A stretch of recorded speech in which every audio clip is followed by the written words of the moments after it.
We are living in a state of a pandemic that has affected people all around the world, and while we try to make sense of it, figure out how we can ride it out safely, we're also thinking about what life will be like after COVID-19.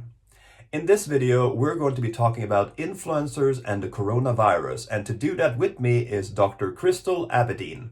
She is a senior research fellow at Curtin University, a former library officer, an anthropologist, and an ethnographer of internet cultures, and she is with me now 6 hours away, not by plane, but by time zones from Perth, Australia. Hello, Crystal. Hello from the future, technically. How are things down there? You just made it through like the worst bushfires ever, and now this. Yeah, I live on the west coast in Australia, so we were not as badly hit as our friends over east. But as you can imagine, as it is in many parts of the world, it's just one thing after another. With COVID-19 though, because it's a global pandemic, I think for the first time in a very long time, all of us across different countries cannot claim to be bystanders. Or you cannot claim to have that exotic distancing eye just peering on other people and commenting on how they are doing. Because this is literally one of the times where you go, we are all in it together. So watching reactions on a very large scale and then reacting together and helping each other out, that has been a brand new experience. Like an interviewer I spoke to for my research just the other day said, this is our Great Depression. And a very elderly man I interviewed for my research said, this is the young people's World War III. And I just stared at him because I had no other frame or no other reference, and I believed them.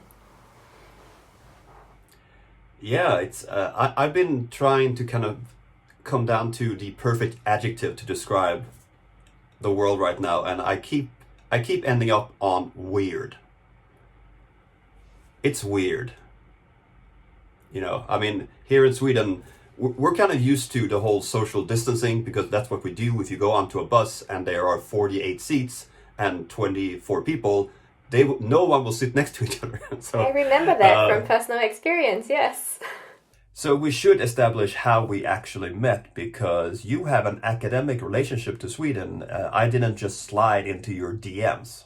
No, you have to put that on the record. You're a very legitimate, proper person. Well, we met formally when I was in Sweden conducting some research for Handelsraden, and I was interviewing an influencer agency where you were based. You were working there, and we said hello, but I think the backstory is that I've got friends and colleagues here in Perth who knew of you and said that I needed to look up this person from Stockholm. And then much further on in our conversation, we figured out that you and I have a connection via longtime friends of yours from when you were living in Australia. So it's like, even if we wanted to resist, the universe just decided we needed to be friends. September 2017. Those were better times in some sense. And then we actually kept on a streak, a yearly streak so far, with the also kind of a weird coincidence back in, was it October of 2019, where I've never felt more of a jet setter in my life than, are you also in Dubai? Yeah, I think I found out through maybe your Instagram post, and it was just magical because we have been keeping up and meeting consistently in Sweden whenever we can, and on several occasions I met you either on my first day out of the airport or on my last day on the way out of the airport. So it was nice to meet in a brand new space that was not an airport cafe. Yeah, and then I bought a ticket to the fair just for you, and then I realized as I got in that I wasn't eligible to go into that little pit to hear your talk, so I had to talk to like 5 different people of different rank to just smooth talk my way in. Very good. Yeah. So, charisma goes a long way in your industry, so... Charisma and beautiful blue eyes. So for those of you who have been following me on my channel for a while, this has probably not been very evident, but I do have a dark past in academia. I did, back in the stone age of 2010, I finished my master's thesis. I had totally forgotten that the title of my thesis was Passing Through the Open Window. And the thesis basically laid out, so with this connectivity, we now have a chance to create an online identity using the constraints and affordances of cross-platform interaction, which sounds very smart. I know. Thank you. Please keep your applause down. But I realized that the title of that, and I totally forgotten about this, is actually, it's both like a pass to Windows as in screens, but also a Queen song from 1984. You're revealing a lot Yes. about your age here. But also, now, 10 years down the road, I think your thesis and the title could not be more relevant because so many people are discovering the online world in new ways for the first time. Those of us who are in self-isolation or on stay-at-home notices are probably waiting for people to pass by our windows, either on screen or physically at an actual window, just so we've got some sort of human connection. So as with all tech and all news, trends get recycled and repackaged and they come back with a vengeance. Yeah, I mean, I think we've passed the moment of researchers really, when they talk about YouTube, for example, YouTube is all about Lonely Girl 15. I think we're past that now, finally, after 15 years or so. Oh man, there's so much good out there. We just need to spend time going to the correct rabbit holes to find them. So, okay, we have this pandemic that is happening and different countries are reacting in different ways. But then we also have the way that news are spread through different social platforms. I think most people, this is not just my guess, but most people that found out that this was actually a thing were young people who had TikTok. How many times have you heard that song? Right. They're so innovative, and I feel like every time I read another news article about young people doing vain, playful things online, my immediate reaction is always, yes, it's entertaining. But if you've not managed to decode the politics behind that mere entertainment, then it's on you. It's not on them. You're just not the target audience. True. And I think one of the really good usage of social media when it comes to the reporting of this is what they've done in the US, specifically through YouTube. YouTube is even featuring creators interviewing Dr. Fauci, who is sort of the, I guess, the voice of reason in a other reasonless leadership. Let's just put it that way. Phil DeFranco, Trevor Noah, and such people. And I think that the way that Dr. Fauci described it is that if I can do these interviews, that means that I can reach an audience that would normally not view the White House press briefings and such. So really getting this information out. And one of the ways that has happened in Sweden was actually through a friend and a former colleague of mine who contacted a friend working at the Swedish Civil Contingencies Agency because he had identified that certain people, namely those living in the suburbs where there are a lot of immigrants, they were not sort of the main target group for these very formal press briefings, and he saw that there was a lack of information there. So what he did through the network that he runs, United Screens Music, is that he got several artists that has the target audience in those areas to sort of relay the information of what was going on, wash your hands, be careful about this and that, and therefore managed to reach a group that the Swedish authorities would normally not reach. Do you have any examples of that happening in your region of the world? Yeah, well, in the Asia Pacific, what you have observed is also happening. We have many divides here, and it's not just about your personal preference over what platforms to use or what news to consume. Many of these are age and cohort specific. So in the same way that very, very young people, Gen Z and younger, are spreading news on TikTok, we get people who are slightly older, maybe in the millennial generation, depending on Instagram, influencers, and Facebook. And then people who are in our parents' generations and up in these parts of the world, they're really relying very heavily on close messaging groups like WhatsApp. So the lower rungs of the younger people, they are on platforms that are public by default. Like I could possibly go through every COVID-19 TikTok. But the accessibility of this public information doesn't necessarily mean that I have the ability to decode the intention and the information. So it's public by design, but it's not public by my understanding or my literacies. On the flip side, with the older cohorts that we have been researching on WhatsApp groups, those are closed messaging groups. So by design, they're private. We don't even know what's being shared there. Even the folks who work and operate on these platforms tell us it's encrypted. They couldn't even access the data if they wanted to. So we don't really know what's happening there. And many researchers in this part of the world have gotten around this by doing surveys, personal interviews. We've even had moments where we've sat down with people with family group chats and asked them to scroll through the WhatsApp chats to show us what is being shared, how they're talking about news. So here, it's a very public space. The news, though, is very easy to interpret. Sometimes a forwarded message is health folklore, to eat all of these foods to save you from the COVID-19, or to stay away from all of these foods that will save you from the COVID-19, and it's just instructional in this way. The problem, though, is when there is a transference of content. So as millennials, I'm sure you and I are avid enjoyers of memes. We have the ability to make them. We have an assortment of knowledges and repertoires to decode them. So we can sort of tell with enough knowledge whether something is a joke, whether it's satire, if it's critical commentary, if it's meant to jab at something politically.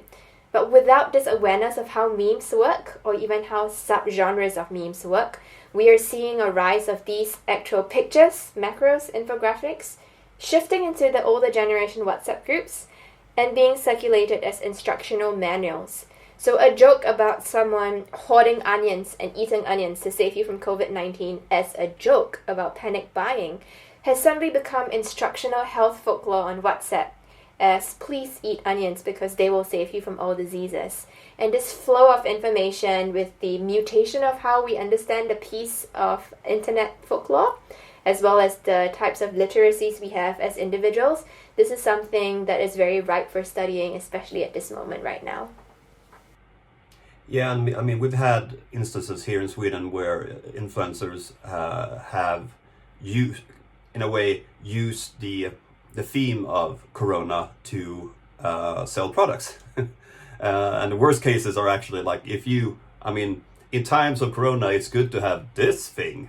And that's a mutation that goes even further away from sanity, because then suddenly someone has something to gain on something that is no way proven to be a good thing. So, and there's also if you watch TikTok, for example, most COVID-19 related videos are meant to be funny in some way, and people have been saying like, why are people so insensitive? And I keep saying, well, people don't know how to react to things like this. And actually making fun of something is also a way to react and to process. When you have influencers who start like a blog post saying, I am not sure if this is 100% correct, but this is how I feel and think about things.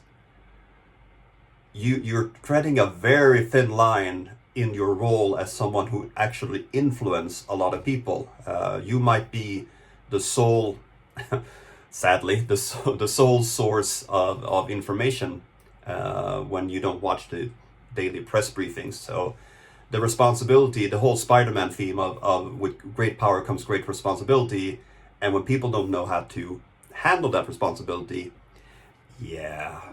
I know. I think that the two things we're talking about here, right? There is the meme aspect of things that we can return to later if you want, about it being a coping strategy or helping young people normalize feelings or conversation if you put it out into public domain.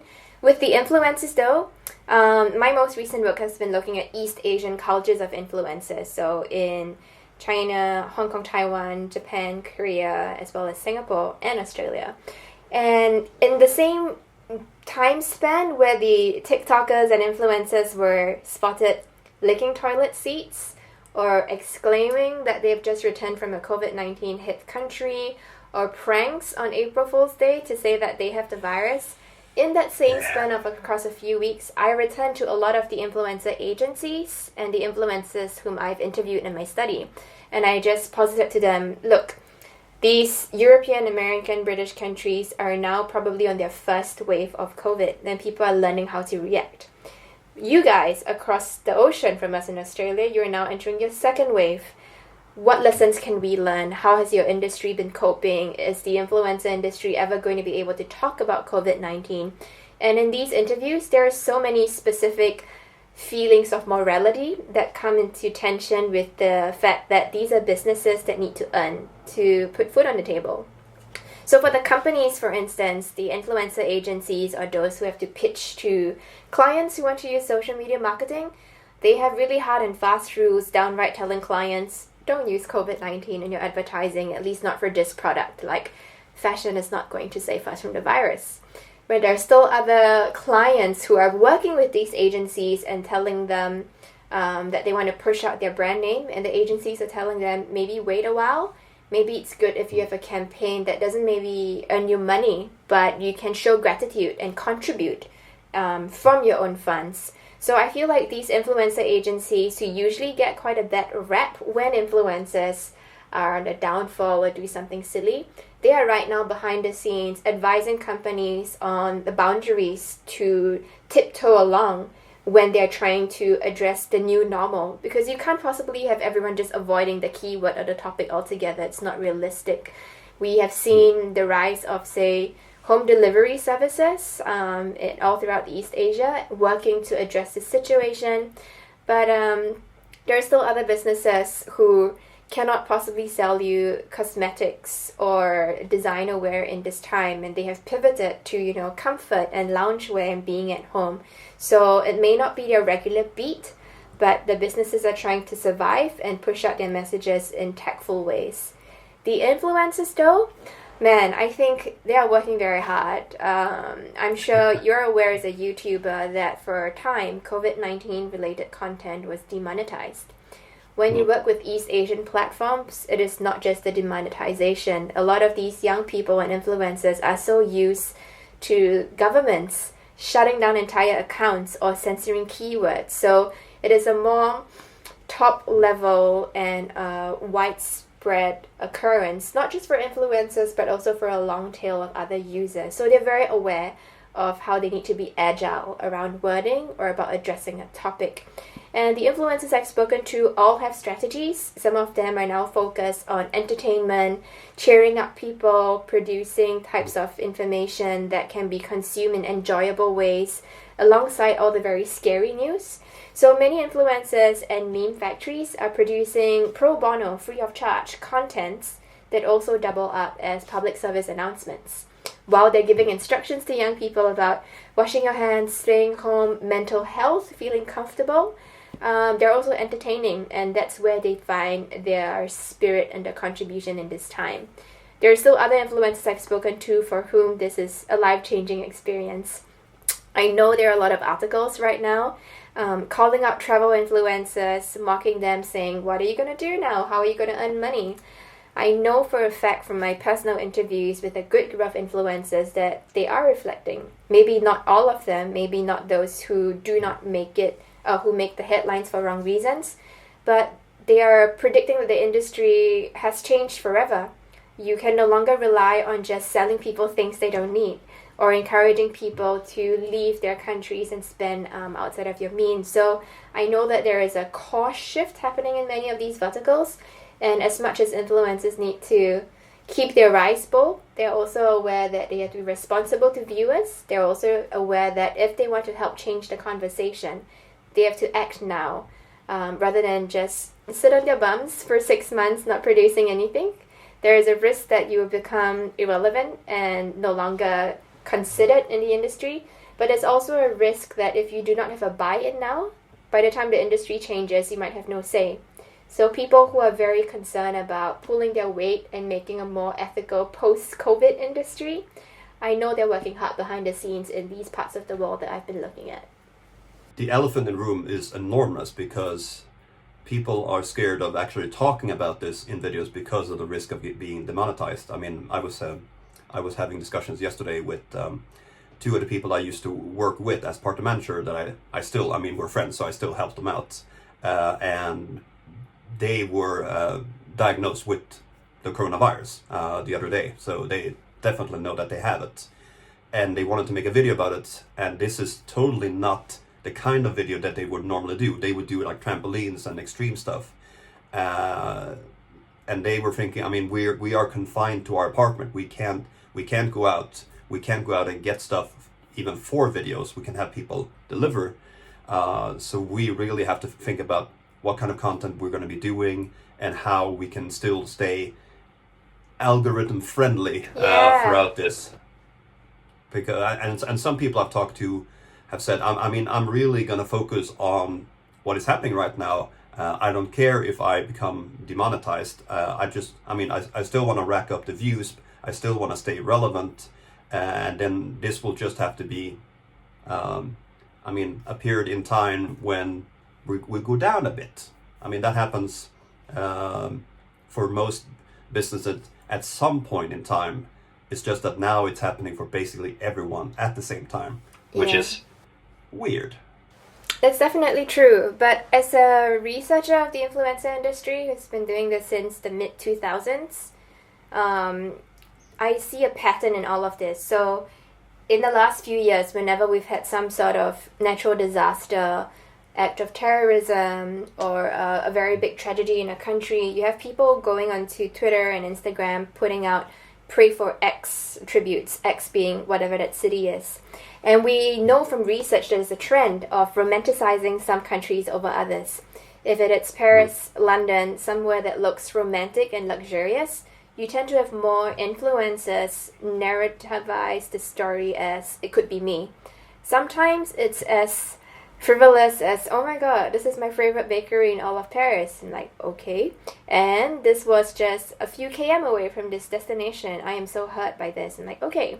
We know that part of the trope of an influencer is to relate to your audience or to relate to whatever you're talking about. It's a bit of a stretch though, but fine. Still, some other people are doing this grieving online as just part of a normal human experience with others, trying to make sense of these large-scale disasters that are happening.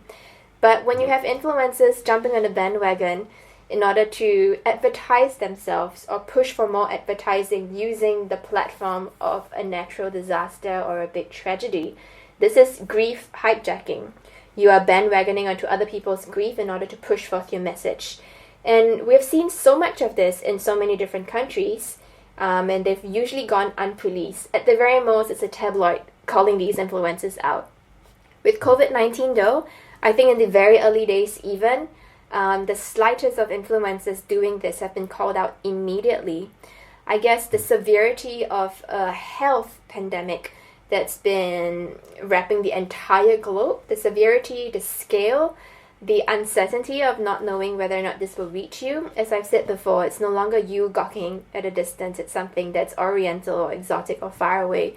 So now it's almost like everybody's morality thresholds or barometers have gone up together, and the practice of grief hijacking has no longer been tolerated, which I feel is a very good move for our industry as a whole. It's healthy, and it teaches people how you can pay respect or talk about sensitive things without always having the intention to pull back to yourself or to sell your audience something. Sometimes it's about giving back and reciprocating with care, sharing what you can to share knowledge or to help encourage people through entertainment. It doesn't always have to be about the influencer as a personality. These days, we are now invoking their platform or the potential of their network to do something or to do good, since you're confined in your home and you really have to rely on the loyalty of your fan base to keep being interested in you without your ability to go into the outside world and make really creative, innovative things now.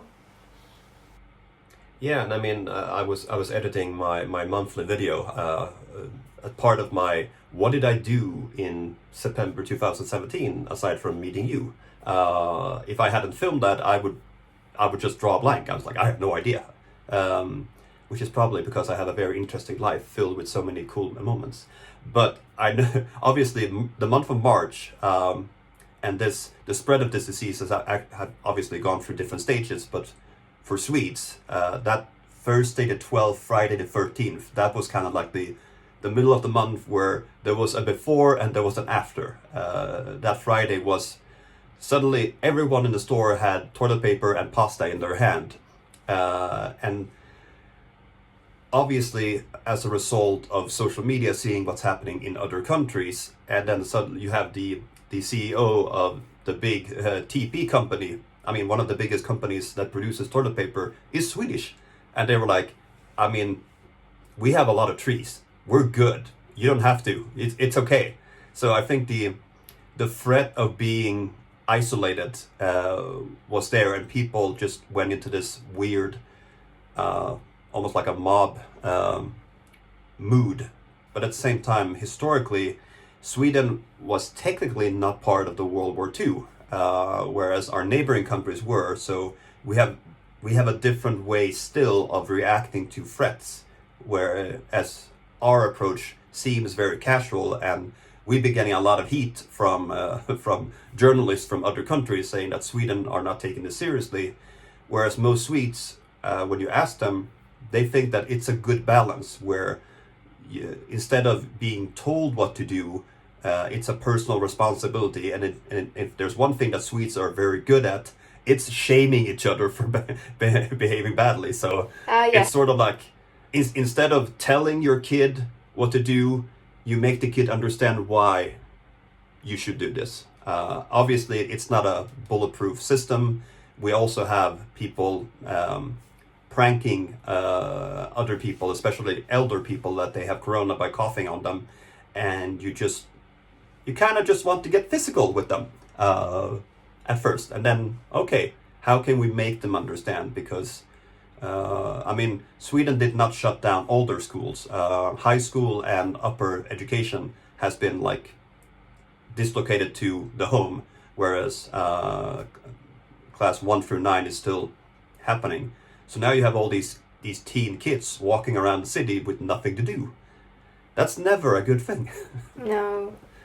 I think a lot of the commentary on how the different countries are responding could probably be helped by some expertise from anthropologists or sociologists who have experience in studying human behavior based on cultural understandings or cultural conditioning.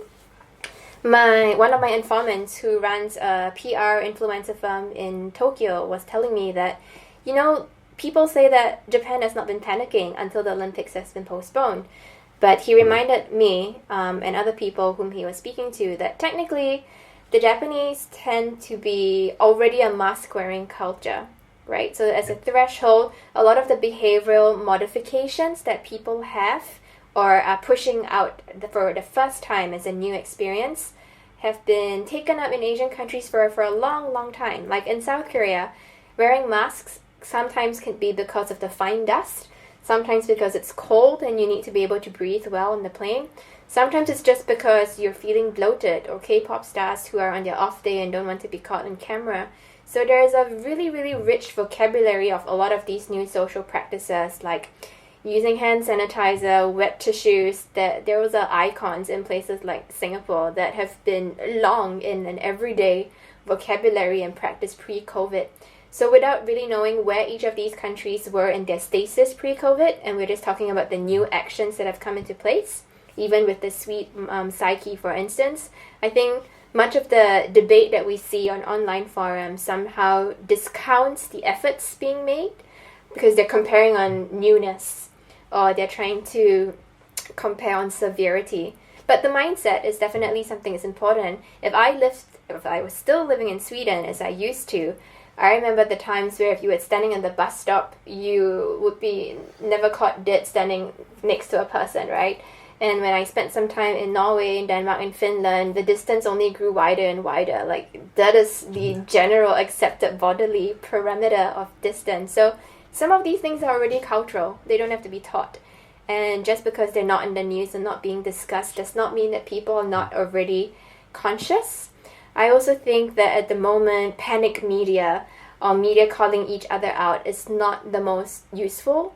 In the long term, we're having the impact of news saturation. It's for the same reasons that young people would rather go on TikTok, or the boomers, so to speak, would rather take information filtered through personal networks on WhatsApp. Because there's just so much coming at you from the mainstream news, and more than half of it being so depressing or so panic heavy, which is not really what we need more of at the moment. You don't need bright, fonty, screaming things that are scaring you into things that are still being considered or being studied or still in progress. It's almost as if the need to push news or push the sale of papers or eyeballs, that clicktivism or that clickbaiting is something we really need to address right now, because sure, you're registering eyeballs in your site, but you're not contributing to this global recovery. In fact, you might be inducing more panic. Yeah, I mean, it's the whole, yeah, I mean, how different countries react to other different countries reacting. It's kind of like, don't tell me how to raise my kid. It's one of those, because the culture within a certain family is this, culture within another family is that. But at the same time, we are, because of the way that the pattern of how we travel, and also I guess this might be a very Swedish thing, but I think it's true for other countries at a certain level. We have a right to a good way of life, and now suddenly this thing imposes on us where I can't go to concert, the movie theater's been shut down. We've gone from you can't be more than 500 to 50, so we're still way above the 2 people in other countries, and in some countries you're not even allowed to be outside like at all. And unlike the fires in Australia, where you kind of know, okay, we had 50 fires. When those 50 fires were out, we're kind of done. Okay, we made it. We'll have a concert in Sydney and Queen will be there. But now we don't really know when will things go back to normal, because it won't be like today everything is fine. It'll be this weird gradual, and by the time we're at the end of that gradual back to normal, that normal will be a different normal than what we're used to. I mean, my personal take on when things are back to normal will be, there's a signature melody on Swedish radio P4, program 4, that indicates that now we will have sports. It's a very cheery, circus-like, everybody loves that signature. We haven't heard it for weeks. So for me, when I hear that, I will probably start crying. Yeah, I was having a chat with a young person the other day. There was a super good analogy they came up with, It's not like you're swimming and you're holding your breath and waiting to emerge and break from the water to get oxygen again. It's almost like you're slowly descending into the pool and the water is rising, and you need to learn to grow gills now or drown. And it's a very slow process. I think the mindsets of a lot of young people who share those cute memes that we talked about, they are half depressing and half cloaked in like irony, self-deprecation, and very mockable ways of looking at the world.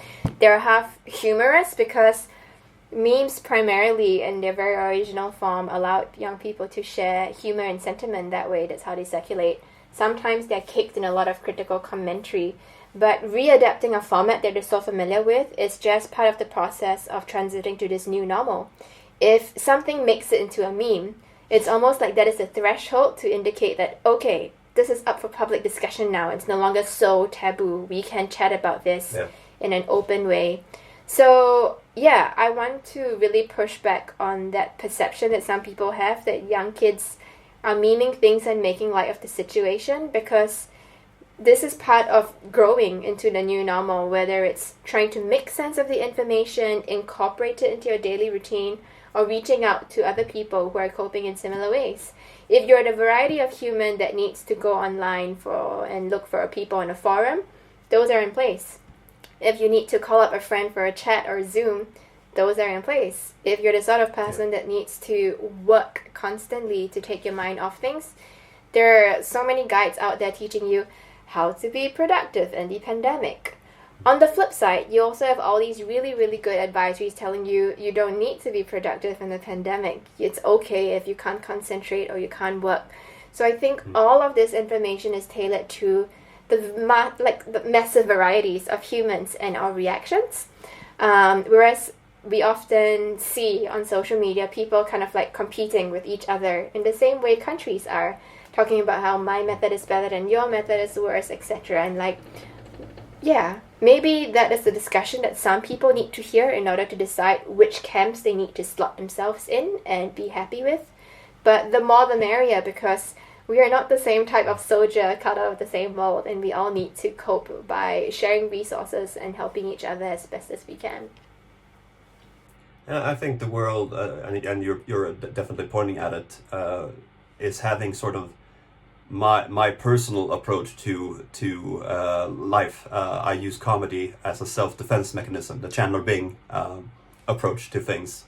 And yes, some people will laugh at things because that is the reaction that they don't know that they're having. We've never really been in a situation like this. It's not an airline on strike or garbage disposal people not doing what they should because they're on strike. This is just weird. Yeah. It's almost like the weather in Sweden in April.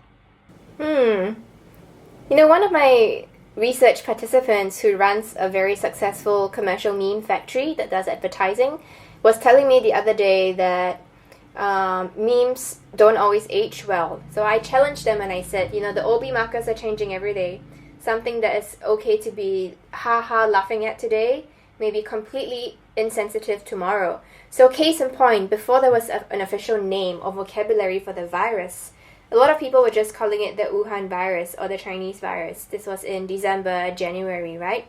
But there was still a lot of misperception that this is a weapon or a situation that is owned by the Chinese or can only affect Chinese peoples. But as research became available and medical knowledge was around, the official name was put in place, and the virus was extremely global.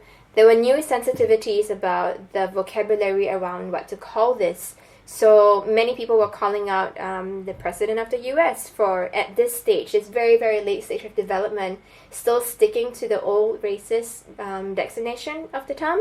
So likewise, I challenged these meme factories and I said, well, now you're telling me that you want to be sensitive, that you put out content not to offend but to entertain. But what about all these other memes that had already joked about things that are now forbidden, so to speak? And they have divulged to me that maybe for the first time in a very long time, they have had to redact memes and comedy that did not age well, although they would usually leave it there with the timestamp. Right now, because of the potential for this to recirculate and offend people, especially given the comments made by the US president on a day in and day out basis, they have pulled entire memes or deleted contents and revised their OB markers by the day. Likewise, though, some influencers you see are coming out and then putting out apologies for something that they made a week ago that came out this week that was okay to joke about at that time, but this week is just completely distasteful. These are things that we cannot always predict in advance, and I think we should give credit to the fact that there is some redress or some reflection, paying attention to this shifting ground that we're looking at. So I was very heartened to hear from the memes research and the influencers research that these people were taking these concerns seriously. It's not all just content and fodder that you can package and put out there for clicks or likes. Yeah, I mean, it's the classic, Heart of Darkness, Joseph Conrad. If it was written today, it would be kind of weird, but it wasn't written today. It was written in a time when certain things were thought of in a certain way, and taking that historic thing into the conversation is obviously a natural thing. And then, of course, it is a problem when you have the so-called leader of the free world, debatable, saying things like that because it kind of spurs on the whole thing, the whole notion that there has to be an enemy that we can rally against. I mean, you name storms. So, and I think that one of the weird, we come back to weird. One of the weird things about this thing is that unlike a war situation, unlike a hurricane watch, we can't gather together to ride it out. We have to stay separate. And I think that the notion of what we're doing right now, because I mean, technically, if we take away texting and DMs, this is the fifth time you and I are interacting, and we've now finally, due to the vast difference or distance between us, 6 hours and many miles, getting comfortable in actually talking like this, even though we can't hug each other. It's very flat. I can only see up until that hanging thing and half the door. What's beyond the door? I don't know. that's also part of getting used to like the promise of the digital age, where we could have dinner with someone in Belgium. We did that yesterday, and now maybe we can become even more social. The whole idea of we shouldn't be talking about social distancing. We should be talking about physical distancing, because now, if ever, we need to be even more social to just stay sane.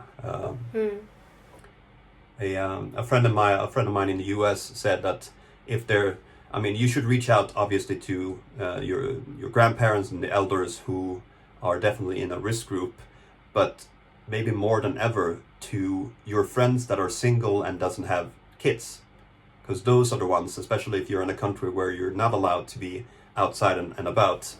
Those are the people that are probably feeling this the worst.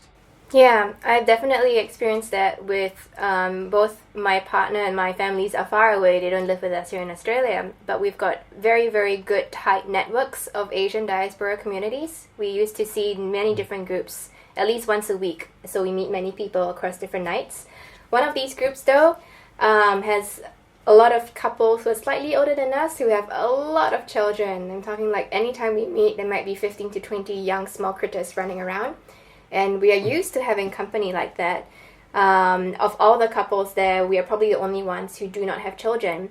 And these friends of ours, out of their own volition, have been setting up FaceTimes with us, sometimes as adults to chat.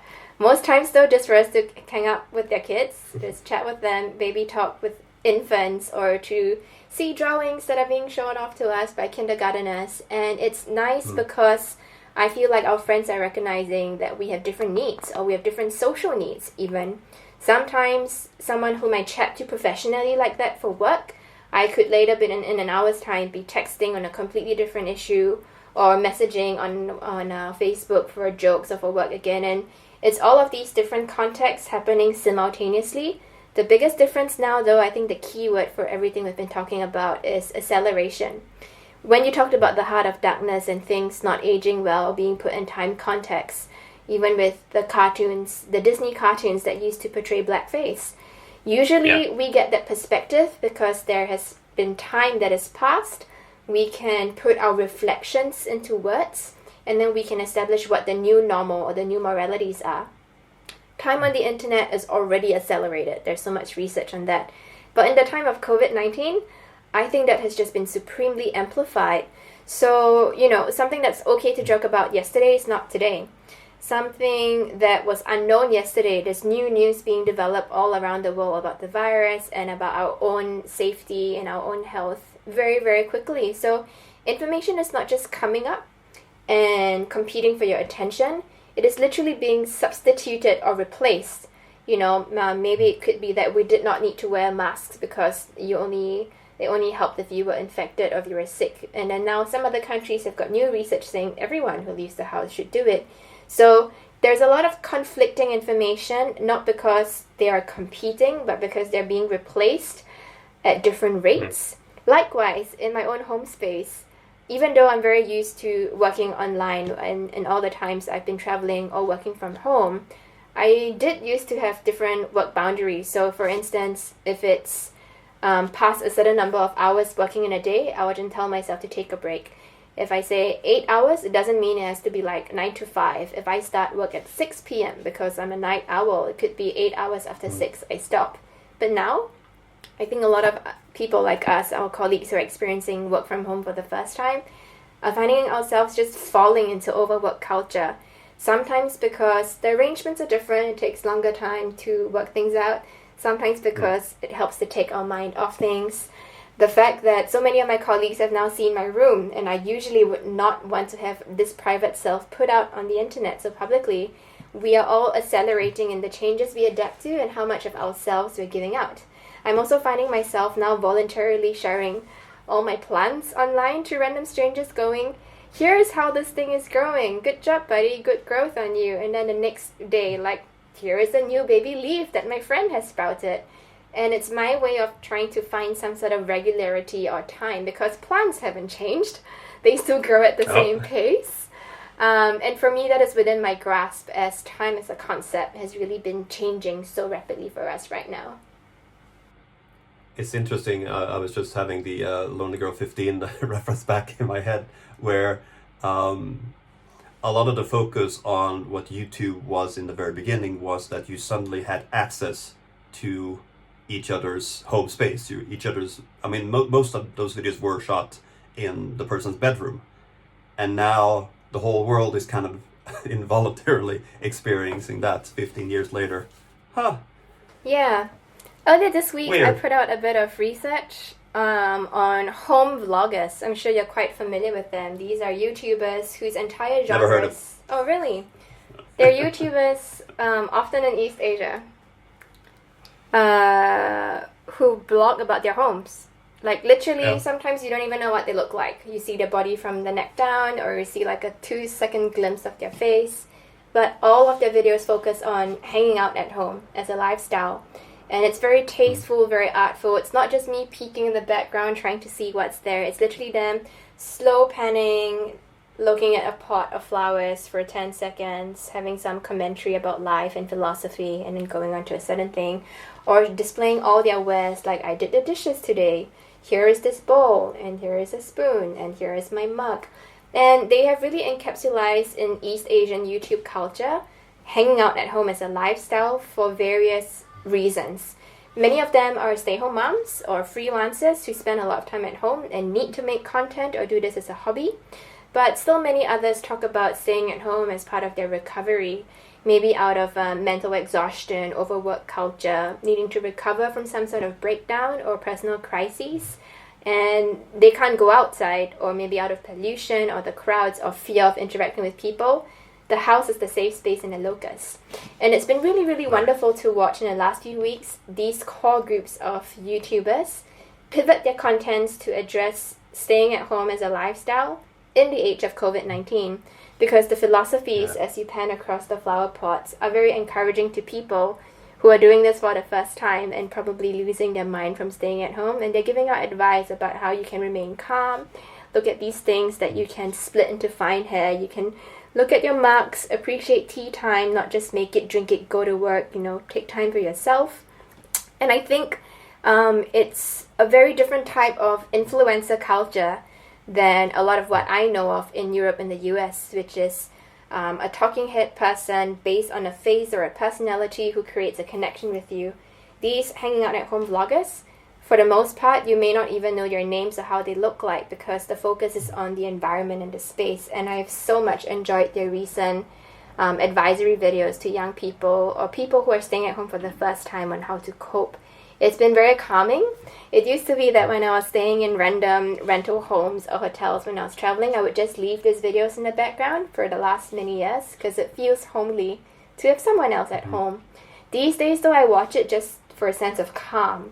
And I either pay attention to the detail of their homes or I leave it in the background just to feel like I have company of someone else who's just equally chilling out. It's a low-level attention thing. I don't need to plug in. Yeah, there's some good work being done on YouTube at this moment that's not all fear-mongering or scare tactics or haha entertainment. We just need to expend a little bit of effort to uncover them. It would be interesting to see if there was a way to put like all the videos of the world into one CMS, like a content management system, and just see how certain, I mean, obviously travel videos make sense that it's not, you can't produce it in the same way, but I'm thinking like get ready with me videos. How have they been affected? Because what are you getting ready for? I can tell you exactly. Oh man.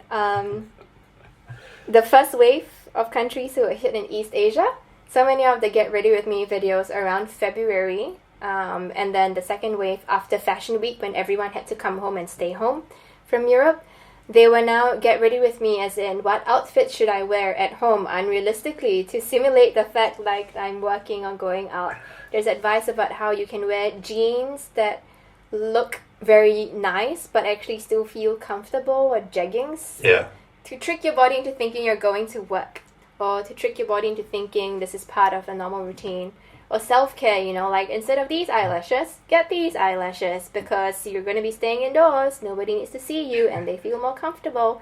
So you will always find that corner of YouTube where people find a way to personalize the narrative for their own audiences, and there will always be people who are interested in these routines. It's been so fascinating to watch. It's also been fun to watch a lot of people now pivoting to their culinary skills, because cooking is something that's super regular that everyone has to do now. So like makeup, fashion, travel, family influencers suddenly producing these cooking videos on Insta stories. That has been interesting to watch. And then you see the very fast and steep growing curve over needing to replace all your kitchen equipment so it looks YouTube ready for your audiences. Yeah. I guess the connotation of the idea that you would work from home in your pajamas would most often mean that you were sick, because otherwise you would be at the office if you have a job that requires that. Have you discovered any new routines that you've fallen into now that you're spending a lot of time at home? No, I don't think yet, because I work as a freelancer, so I usually work at home. I finished the last assignment I have, what I know, like 2 days ago. So right now I'm sort of starting to get into a place where I need to kind of create routines. I mean, we're laying puzzles, but let me tell you, if you're good at laying puzzle, it's a very expensive hobby. You put down a 3,000 piece puzzle in 3 days, and you're like, yeah, that's what's next? So I talked to my friend Ella yesterday about the whole idea of creating content, and you were also touching on this of how can I improve myself now when I have the time and I don't have as many distractions from the outside world, like the whole 30-day challenge of eating healthy, or 30-day challenge of trying to learn a language, or doing sit-ups for 30 days, and just doing something and still filling in the blocks of my calendar, so it kind of makes sense. I mean, today we have this thing, and then I am under pressure tonight because I'm going to do an interview with a girl from Poland where she's going to ask me all these questions about Sweden, and I have to get that right. But those are like the two things. So yes, getting into some form of routine where we try not to go to bed at least after 1:30 a.m. I remember the first week working from home, this is my 3rd week now, I had like an impeccable plan. It's like this hour to this hour, learn this new language that I'm working on for my research, and I've been on it for 3 months. And this hour to this hour research, this hour to this hour lunch. And for the first week, it went supremely well. I was like, good, I'm still efficient, things are okay. The start of the 2nd week, I had this meltdown. I was like, why am I doing this?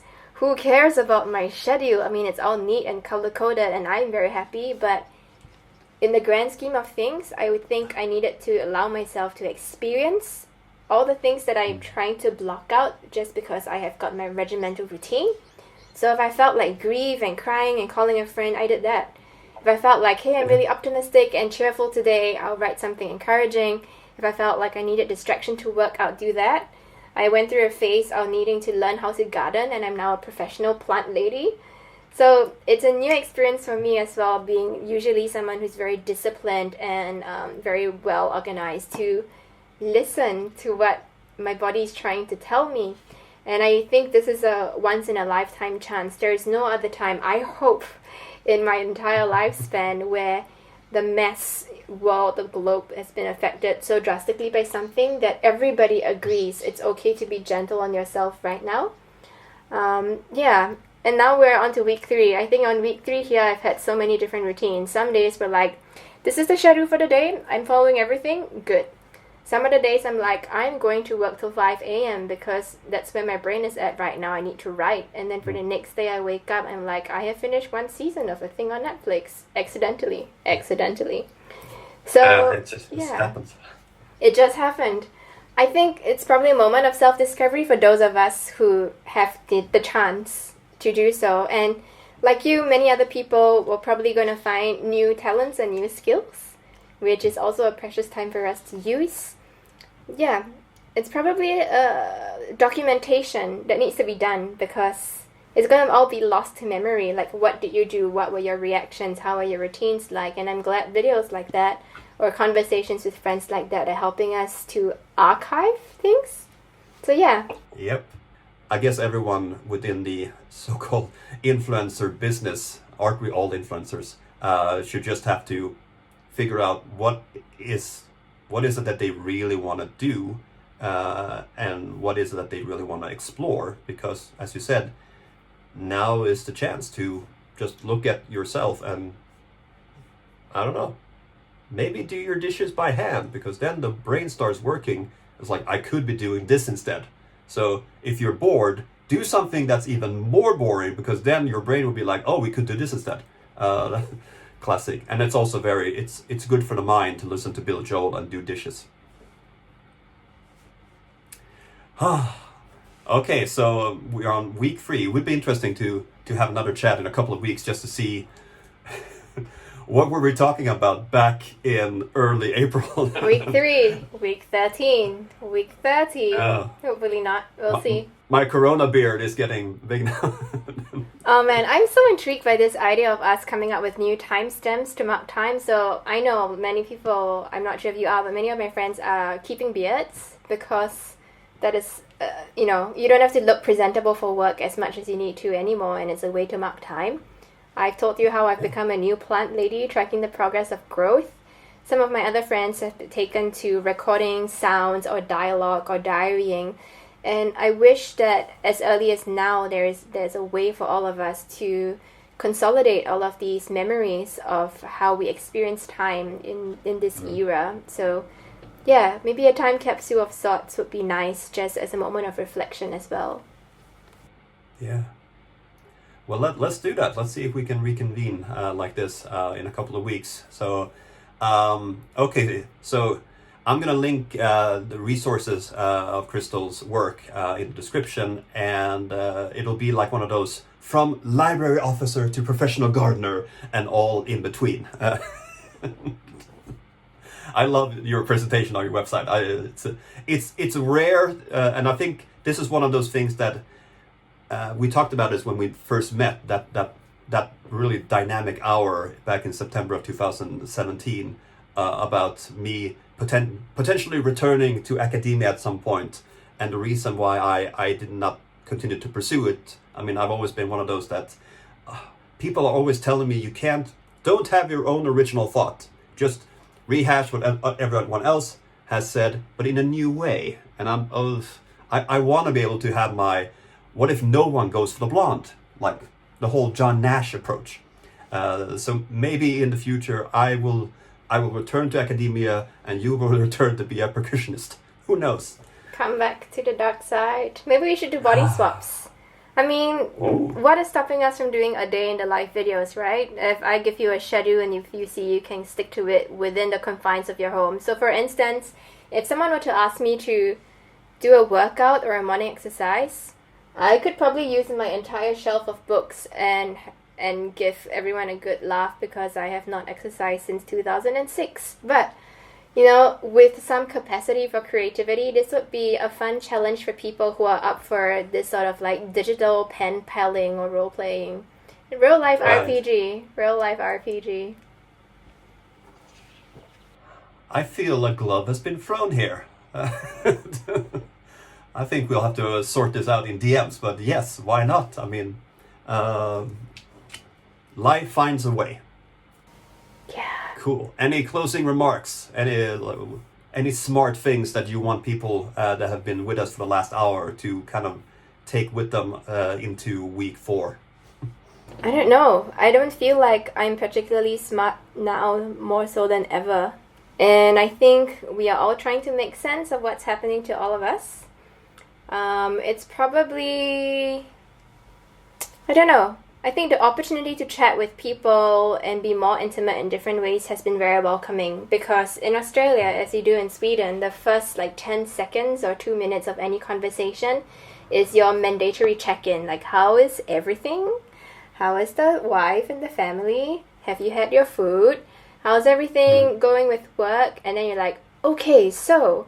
And there's this awkward 5 seconds where people are pivoting to actually talk about work. And those are formalities that are culturally specific. But right now, I feel like on a very large scale, regardless of cultural norms, people are genuinely wanting to suss out and find out how this person is doing on the other end of the screen or the phone, because you need to pitch accordingly. It could be someone who's just working from home and only coping with that, but it could also be someone whose family members are suffering from the virus or who are separated from their loved ones. So these few seconds of this check-in before we dip into our work calls, they have been a lot more meaningful and precious to me. It gives you an insight to people beyond their work personas. It tells you a bit about who they are as a person. And it feels nice to have been asked after your own welfare and your well-being. So that has been the new thing I've been learning to appreciate so far. Well, I mean, a classic way of interacting in Sweden is that you ask everything good and you're expected to say yes, despite the world, going under. And I often answer, not everything. And that's always like it's kind of a conversation starter, because you're breaking the agreed way to interact. Yeah. I think if there is a takeaway message for people who have spent 1 hour of their lives with us, is that there are ways that you can select your own social media and information programming. I often feel that it's very easy to be very overwhelmed by news, or if I was to follow the regular channels I subscribe to, maybe right now in this moment or in this day, my mood is not up for you telling me how you got ready in your makeup and heels, and the other days I am. But I'm finding these templates of many routines or many permutations of media outlets, entertainment outlets, influencer contents that suits my literally daily mood shifts. So some days I'm all about the news. I want to hear that. Some other days I cannot hear the word COVID-19 anymore.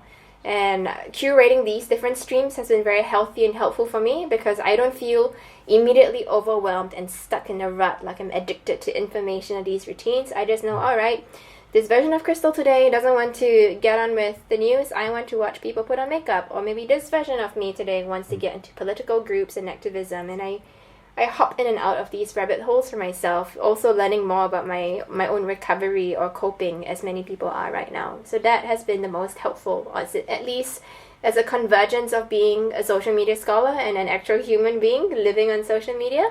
I have found that to be the most useful.